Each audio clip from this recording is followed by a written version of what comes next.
Hello guys, আসসালামু আলাইকুম। আজকে অনেক গরম পড়েছে, তো আজকে গরমে যাব আমরা গোসল করতে।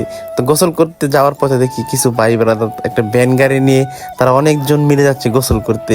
আর আজকে আমরা গোসল করতে যাব হচ্ছে বিষ্ণুনদী ফেরিঘাট। তো বিষ্ণুনদী ফেরিঘাট যাওয়ার পথে দেখতে পাচ্ছেন আপনারা রাস্তার কিছু সুন্দর ভিউ। আর গাইস, আজকের আকাশটা কিন্তু অনেক সুন্দর, আর আজকের আকাশের ভিউটা অস্থির।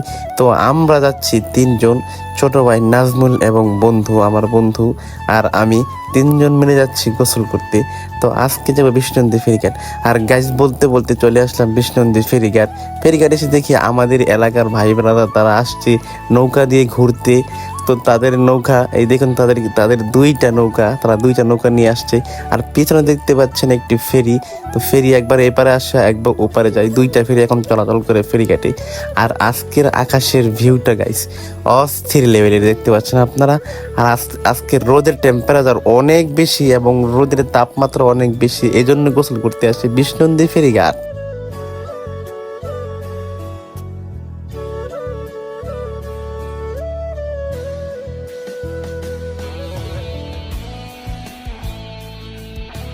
গাইস, অনেক গরম, তাই আর দেরি করবো না, তাই এখনই নেমে যাবো পানিতে। তো পানিতে নেমে গোসল করব আর দেখবো পানির অবস্থা কিরকম। তো আজকে অনেক গরম বিধায় আসলাম গোসল করার জন্য। এই মুহূর্তে লাফ দিব, ও মাই গড, লাফ দিয়ে ফেললাম নদীতে। তো গোসল করতেছি, খুবই ভালো লাগতেছে পানিটার মধ্যে নেমে। আর পানিও কিন্তু অনেক ঠান্ডা গাইস, এখানে নেমে খুব ভালো লাগতেছে এবং শরীরটা শীতল হয়ে গেছে। ভাবতেছি এখান থেকে যাব। আর আকাশের ভিউটা দেখেন অস্থির লেভেলের। তো আমার বন্ধুকে আমি এখন ধাক্কা দিয়ে ফেলে দিলাম। আর সে পানির মধ্যে পড়ে বলতেছে, পানি থেকে উঠে, আমার কানে অনেক পানি গেছে, তুমি ধাক্কা দিয়ে ফেলে দিলে আমাকে। আর এখানে আমরা লাফালাফি করতেছি, অনেক গোসল করতেছি, সাবান মাখতেছি, খুবই ভালো লাগতেছে সেই মুহূর্তটা। আসলে পানির মধ্যে নেমে থাকলে এমনিতেই ভালো লাগে, আর সেই লাগতেছে আজকের মুহূর্তটা। ঠান্ডা পানি এবং আমাদের গরমের যে আবহাওয়া সেটা আমরা অনুভব করতে পারছি। আমরা শীতল আবহাওয়ার মধ্যে আছি, খুবই ভালো লাগতেছে এই পরিবেশটা। এরই মাঝখানে ছোট ভাই নাজমুল বলতেছে, ভাই এখানে গোসল করে চলুন আমরা আবার মেঘনা বেড়িবাঁধে যাই। তো তার কথা শুনে আবার চলে গেলাম মেঘনা বেড়িবাঁধের উদ্দেশ্যে রওনা হলাম। তো সেখান থেকে ভিজা গায়ে আমরা চলে গেলাম গাড়ি নিয়ে মেঘনা বেড়িবাঁধের উদ্দেশ্যে। তো মেঘনা বেড়িবাঁধ যেতে যে আপনাদের রাস্তা দেখতে পাচ্ছেন, এটা হচ্ছে বিষ্ণুনদীর রাস্তা আসার পথে। তো সামনে একটা সুন্দর একটা ব্রিজ পড়বে, যে ব্রিজটা নতুন করে তৈরি করা হয়েছে বিষ্ণুনদী ফেরিঘাট আসার পথে, অর্থাৎ 2500 থেকে কিংবা গোপালদি থেকে আসার পথে এই ব্রিজটা পড়ে।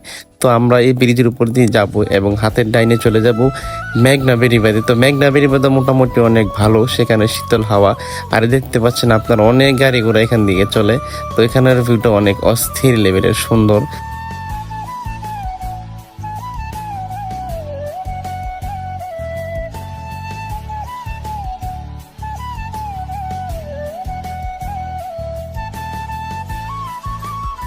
গাইস, বলতে বলতে চলে আসলাম আমরা সেই ব্রিজের কাছে। নতুন ব্রিজটা মাত্র হয়েছে, দেখতে পাচ্ছেন আপনারা, অনেক সুন্দর একটা ব্রিজ। তো এই যে আপনার এখান থেকে ব্রিজের ফাইটিং শুরু, আর এই যে এখান থেকে বেরিয়ে দেওয়া হয়েছে সামনে ব্রিজটা, এখানে কিন্তু অনেক সুন্দর।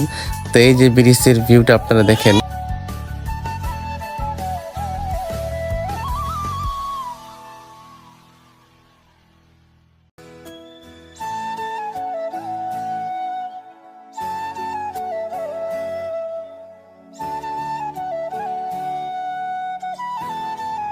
আর চলে আসলাম ফাইনালি মেঘনা বেড়িবাঁধে। তো মেঘনা বেড়িবাঁধে এসে দেখলাম এখানের পরিবেশটাও অনেক সুন্দর।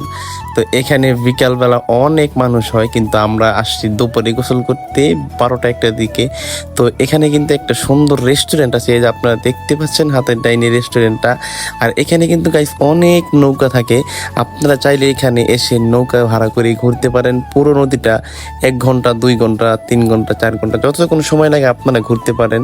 আর এখানে কিন্তু গাইস ঈদ লগনে যারা ঘুরতে আসবেন তাদের কিন্তু নেওয়া হয় পার পিস ঘন্টা হিসেবে নেয়। তো ঘন্টা হিসেবে নেয়, আমি যতটুকু জানি এখানে ঘন্টা পার পিস 500 টাকার মতো নিতে পারে। তো আপনারা দাম কষাকষি করে নেবেন যদি কেউ ঘুরতে আসেন।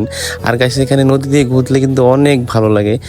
আর যারা গাইস গাড়ি দিয়ে ভ্রমণ করেন তারা ইচ্ছা করলে একবার নৌকা দিয়ে ভ্রমণ করে দেখতে পারেন। নদীমাতৃক দেশ আমাদের বাংলাদেশ, তো আমাদের নদী দিয়ে ঘুরলে কিন্তু অনেক ভালো লাগবে আপনার। নৌকা ভ্রমণটাও কিন্তু সেই বিকালবেলার যে আবহাওয়াটা এবং সুন্দর যে বাতাস, শীতল বাতাসটা আপনার গায়ে লাগবে, অস্থির লেভেলের অনেক ভালো লাগবে গাইস। আর দেখতে পাচ্ছেন আমরা গাড়ি নিয়ে চলে আসছি সেই বেড়িবাঁধে। তো এখন যাবো জায়গা সিলেক্ট করতে যে কোথায় নামবো, কোথা দিয়ে গোসল করবো। তো এই জায়গা পেয়ে গেলাম, আমরা এই দিক দিয়ে নামবো। তো গাড়ি আগে সাইড করে নিলাম, তারপরে আমরা এখান দিয়ে নামবো।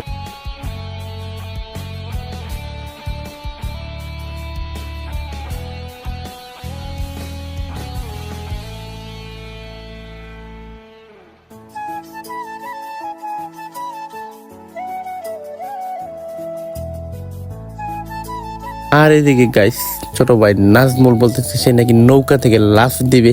তো আমি ক্যামেরা ধরলাম, সেই নৌকা থেকে লাফ দিবে। আর এই যে সেই নৌকার মধ্যে উঠে পড়লো, নৌকার উপরে। তো নৌকার উপর থেকে উঠে সে এখন লাফ দিবে। এই যে লাফ দিচ্ছে, সে লাফ দিবে, এই যে লাফ দিয়ে ফেললো।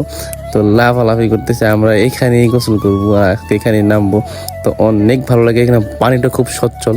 আর গাইস রোদ, অনেক রোদ, যার কারণে ফেস ঠিক মতো দেখানো যাচ্ছে না সামনের ক্যামেরা দিয়ে। আমরা গোসল করতে করতে আমাদের এলাকার ছোট কিছু ভাই ব্রাদার এসে পড়ছে। আর ছোট ভাই বলতেছে সে নাকি সাইকেল দিয়ে এখানে লাফ দিবে। তো আমি বললাম ঠিক আছে, তুমি সাইকেল দিয়ে এখান থেকে লাফ দাও, দেখি তোমার লাফ কেমন হয়।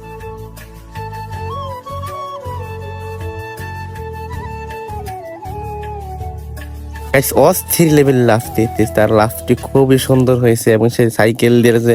এবং তার দেখাতে গিয়ে আরেকজন বলতেছে সেও নাকি লাফ দিবে। আমি বললাম ঠিক আছে, তুমিও লাফ দাও, দেখা যাক তোমার লাফটা কিরকম হয়। আর সেও লাফ দিয়েছে, তার লাফটিও অনেক ভালো হয়েছে। আর গাইস ভিডিও আর বেশি বড় করবো না, তো পরবর্তীতে একটা ধামাকা ভিডিও নিয়ে আপনাদের সামনে আসছি। আর যারা আমার চ্যানেলটিকে এখনো সাবস্ক্রাইব করেননি অবশ্যই সাবস্ক্রাইব করবেন। আর যারা ফেসবুক থেকে দেখছেন তারা অবশ্যই আমার ফেসবুকটাকে ফলো করে দেবেন। গাইস লাইক কমেন্ট শেয়ার করলেই কিন্তু ভিডিও বানানোর উৎসাহিত হয়। আজকের ভিডিও এই পর্যন্ত, আসসালামু আলাইকুম।